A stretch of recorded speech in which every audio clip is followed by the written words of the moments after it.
Hello, welcome to Interdependent Study, our podcast where we engage in the learning and unlearning work for collective liberation. I'm Aaron. And I'm Damien. Thank you so much for joining us today. Each week, we'll bring something new to the table and discuss our thoughts and feelings about it through the lenses of who we are and where we can go for a more just society. We want Interdependent Study to be a space where we're always learning with one another. Damien, you're up this week. That's right. What do you bring to the table today? So I have brought a piece called Over 160 Years After Abolition, Anti-Black Racism Still Structures U.S. Economy. It was written by CJ Polychroniou and published just last month by our friends at Truthout. CJ is a political scientist, author, and journalist whose work and research focuses on American politics, the political economy of the United States, globalization, climate change, and environmental economics, and more. This piece is actually a conversation between CJ and two economic scholars. So Michelle Holder is a professor of economics at the City University of New York's John Jay College, and Jeannette Wicks-Lim is a research professor at the Political Economy Research Institute at the University of Massachusetts Amherst. And together, Michelle and Jeannette have recently published a new book called The Political Economy of Racism, The Persistence of Anti-Blackness in the United States. And so the conversation that the three of them have in this piece is basically about this book. It's a preview of this book that they have written. It's all about how anti-Black racism developed and the role that it has played and truly continues to play in the contemporary United States. So they talk about the construction of race in the U.S., how racism is directly linked to and a consequence of slavery in the United States, how anti-Blackness stratifies the U.S. economy and its broader impact on other areas of our society as well, and how and why anti-Blackness and structural racism persist in the United States. Mm-hmm. So it's definitely a wide-ranging conversation, and I think there's going to be a lot for us to talk about from it.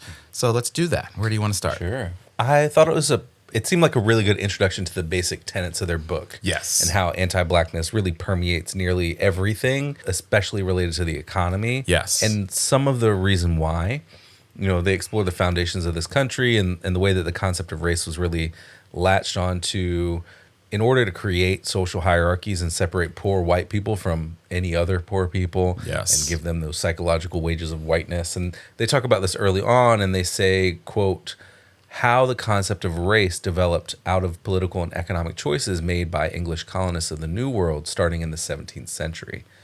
In particular, they made the choice to enslave people from Africa. We document how these colonists turned to enslaving people because they couldn't get free workers or indentured servants to do the type of grueling labor that the colonists wanted for their commercial enterprises.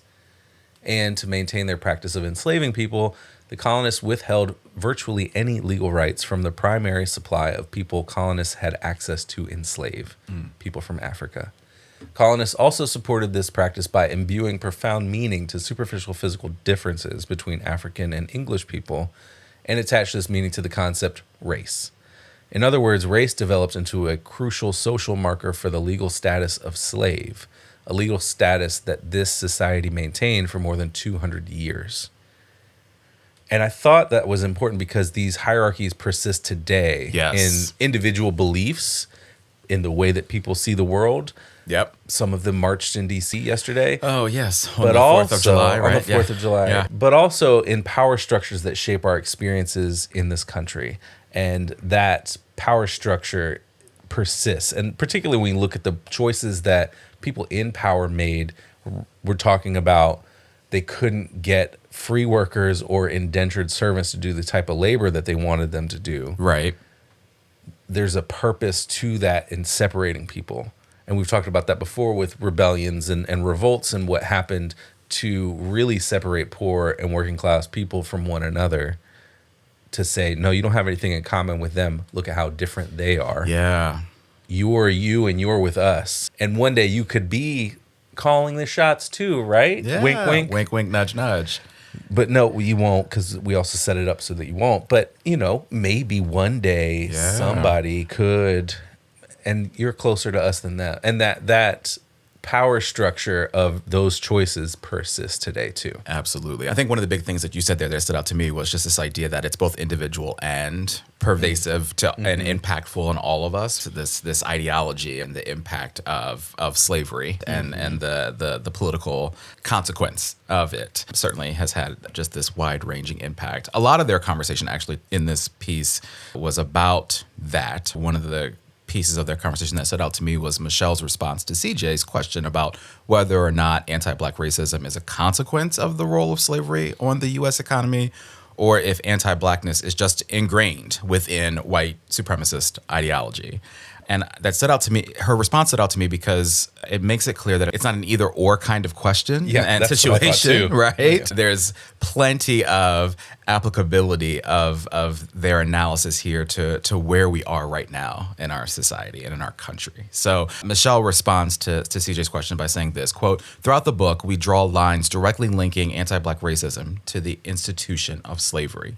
We believe that contemporary anti-Black racism in the U.S. evolved out of negative ideas about Africans promoted by American colonists to justify Black enslavement, as well as to ameliorate guilt whites may have felt at benefiting from this peculiar institution of slavery or tolerating it.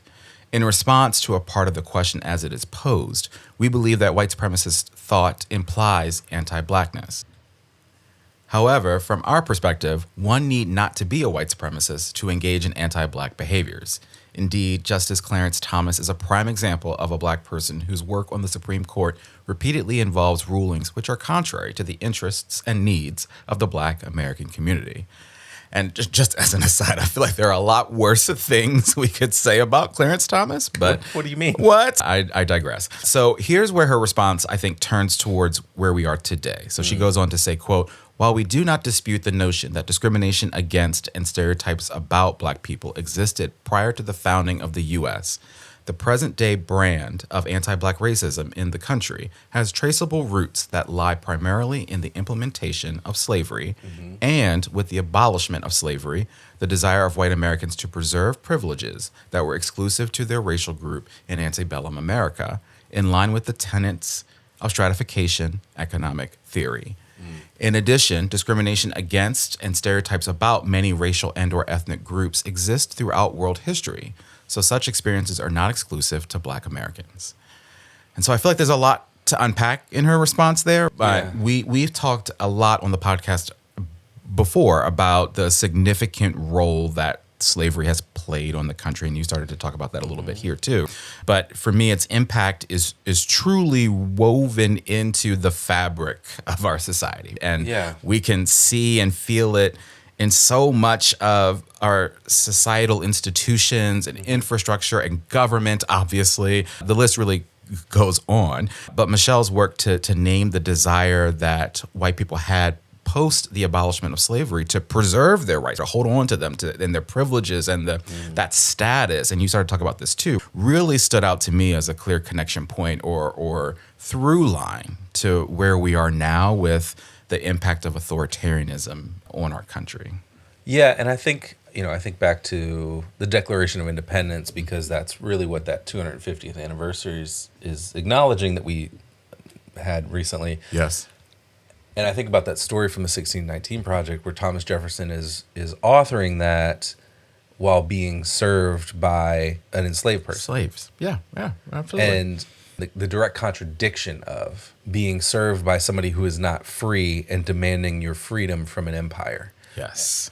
There's a direct contradiction in that I think, as you said, lies at the foundation of what the U.S. has always been. Absolutely. Not to mention the way that in the Declaration there's something, I forget exactly the phrasing, but there's something about savages. Oh, yeah. And so there's also the genocide of the indigenous people who were here and their persistent, specific, planned removal throughout the history of the United States. Absolutely. And so when you hold all that together, you cannot avoid it permeating everything. Absolutely. It's funny, when you said savagery there, I thought you were going the savagery that is enslaving folks, but that's another example added to the list of just the atrocities that lay bare and were present, very present at the drafting of that declaration. It was a a call for the defense of society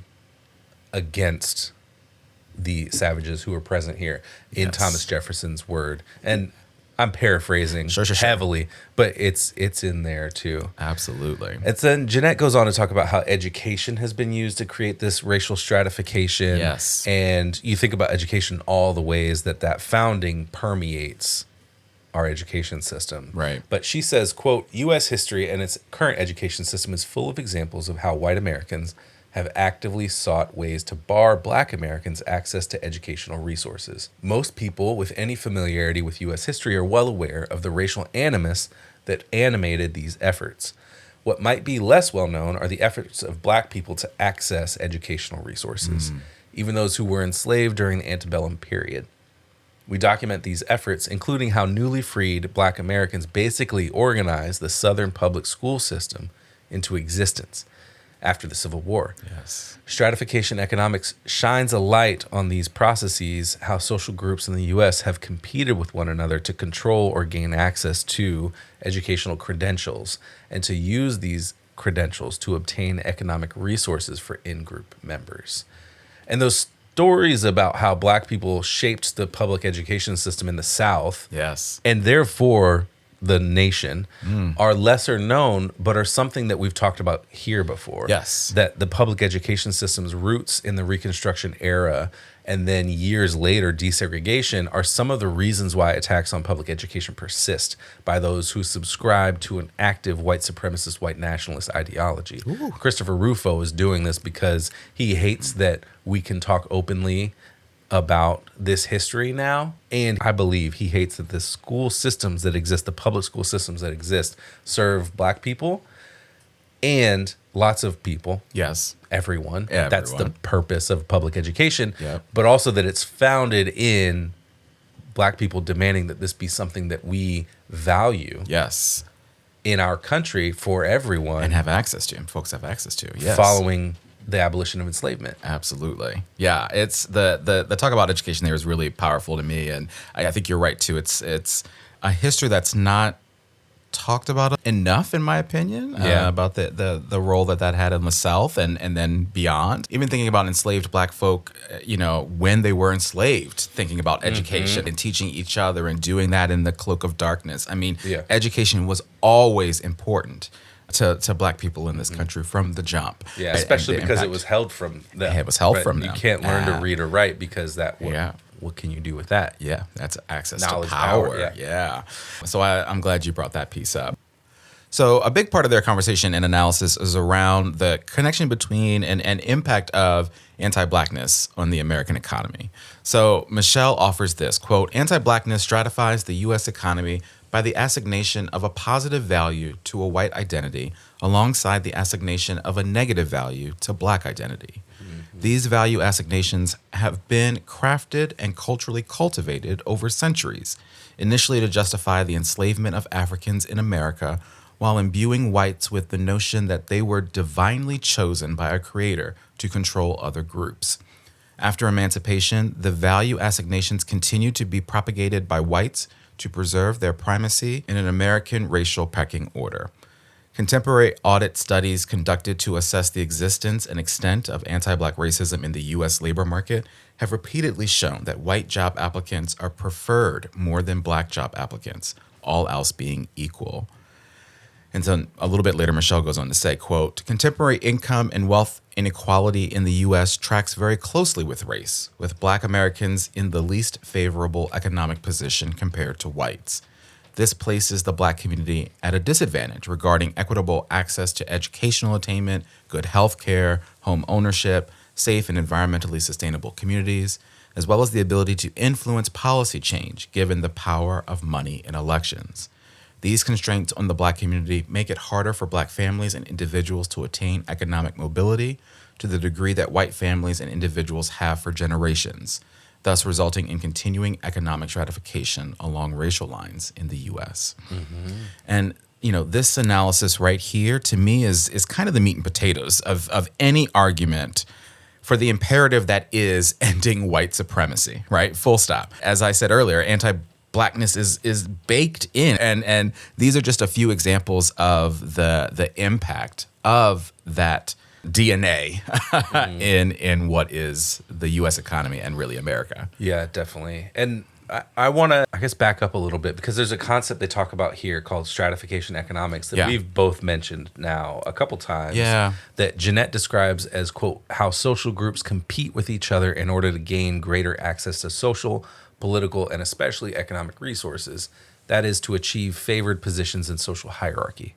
And I think this is interesting. Yeah. And I kind of wish they had explored it a little bit more, but I guess that is a reason to read the book that they're promoting. Yes. While they're doing this interview. And I wish we could get a little bit more insight into that through the book. And so that's probably where that insight would come from. But one of the things that's interesting is in this concept is how we delineate power structures from individuals, which I know I mentioned earlier. Yeah. But this is something I noticed throughout the article. They're talking about social identity groups almost having a shared monolithic experience to describe a point. And I think that makes a lot of sense to a certain extent, especially when we're talking about experiences in education or the job market. But it feels a little incomplete in the interview, again, which I can understand because it's not a long article, but it just felt like there was an incompleteness to that argument because of the brevity of how we were talking about what stratification economics is. And I think that would be some helpful insight to expand upon. Yeah, it makes me wonder, we were talking about this a little bit offline. It makes me wonder or wish there was like an asterisk there or like, we talk about this more in our book, like someone just said that just to sort of, because there was no mention of that or any kind of asterisk. And so I think you're absolutely right. There's more to the story there that needs to be, and a story that needs to be told. So hopefully it is in the book. Right. Well, you're pushing us there with that. So let's shift over to application. How does this piece and our conversation about it apply to our everyday lives and work? I want to highlight part of Jeannette Wicks-Lim's response to CJ's question about why structural racism in the U.S. economy persists, and specifically what it will take to end it. Because I thought what she had to offer was actually really incredible. So Jeannette offers this take on how to end it. Quote, ending structural racism will require immense political will. I doubt that an adequate level of political will can exist unless a majority of those living in the U.S. accepts deeply that race is a social construction. That race is, at its core, a social concept developed as a means for white Americans to monopolize economic and political resources.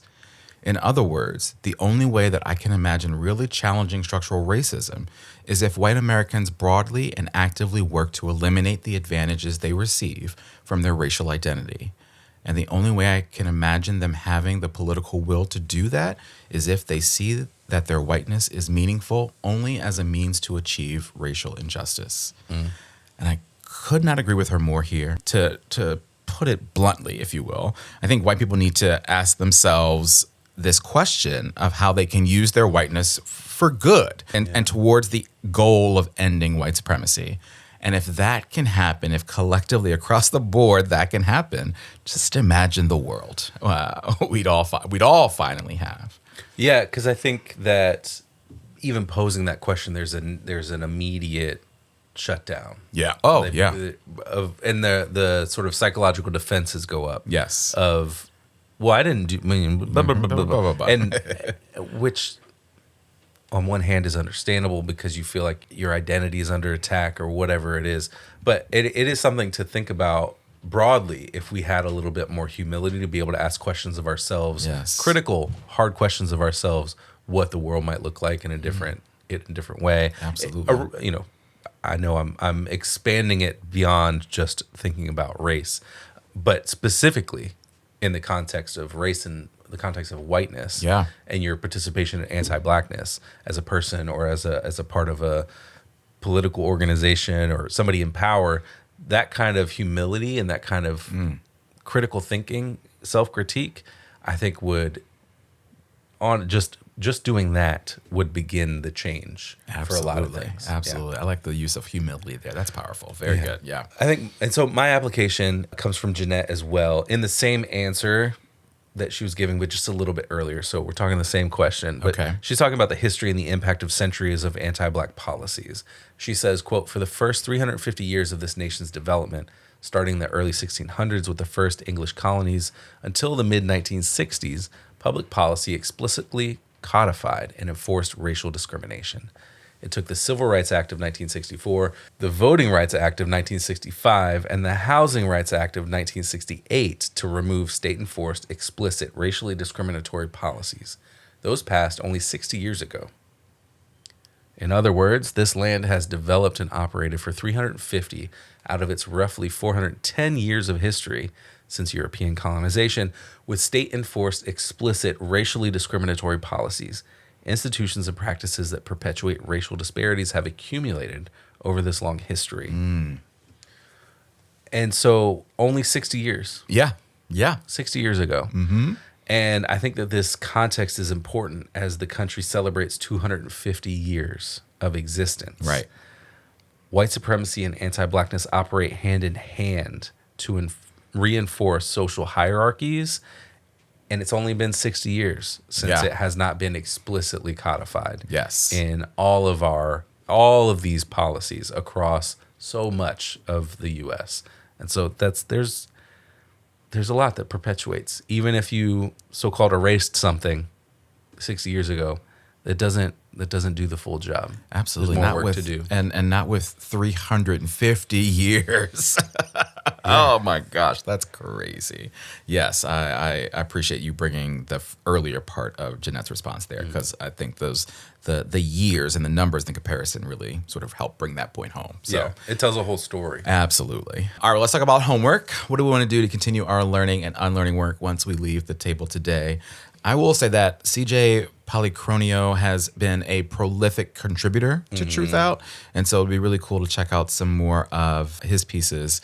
And after reading this and sort of our conversation about it today, it would be really interesting to check out Michelle and Jeanette's new book and see if they dig into some more of this stuff as we talked about. Again, their book is called The Political Economy of Racism, The Persistence of Anti-Blackness in the United States. So yeah, what about you?